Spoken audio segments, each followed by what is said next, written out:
আসসালামু আলাইকুম। নতুন একটা ভিডিওতে সবাইকে স্বাগতম।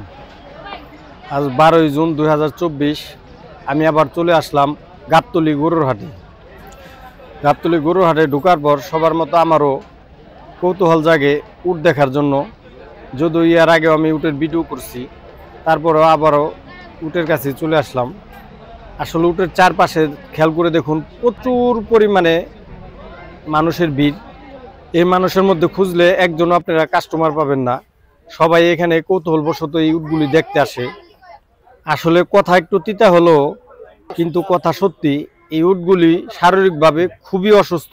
দুইটা উটই শারীরিকভাবে খুবই অসুস্থ।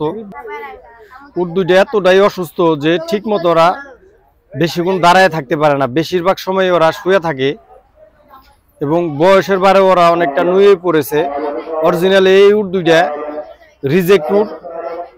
এই উট দুইটা যে ব্যাপারী ভাইরা আনছে, অরিজিনালি এরা মিথ্যাবাদী, এরা মিথ্যা কথা বলে।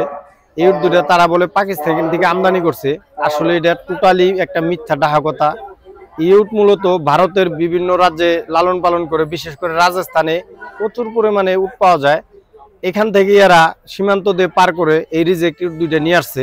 আপনারা ভালো করে লক্ষ্য করে দেখুন, আমি একটু জুম করে দেখানোর চেষ্টা করি কত বড় ক্ষত।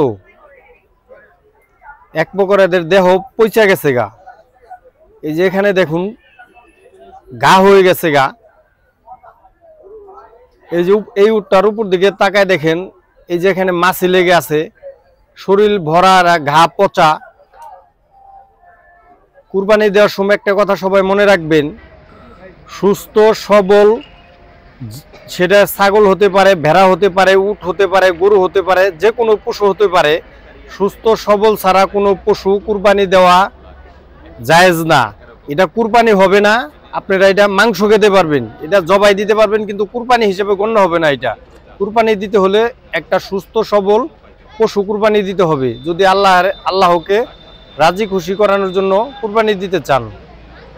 আর এই যে এখানে এই সিটার বাটপাররা বিভিন্ন মিডিয়ারে বিভিন্ন কথা বলে, পাকিস্তান থেকে আমদানি করে আনছি, উমুক তুমুক, এই সেই, 80 লক্ষ টাকা দাম চায়, কোনো সময় 70 লক্ষ টাকা দাম চায়, এখন বলে 60 লক্ষ টাকা দাম চাই।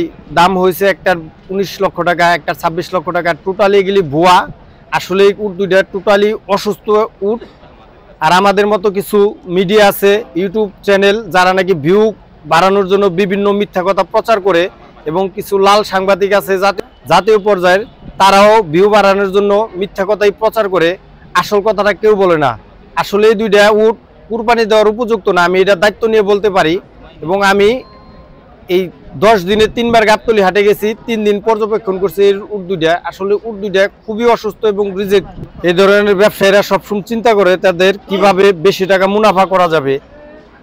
এই যে একজন মুসলমান, এবং এই উট যে কুরবানি হবে না সে কিন্তু নিজেও জানে, কিন্তু সে তার কাছে এই চিন্তা নাই। তার কথা হইলে আমি কিভাবে অবৈধভাবে টাকা কামাবো সেই চিন্তা।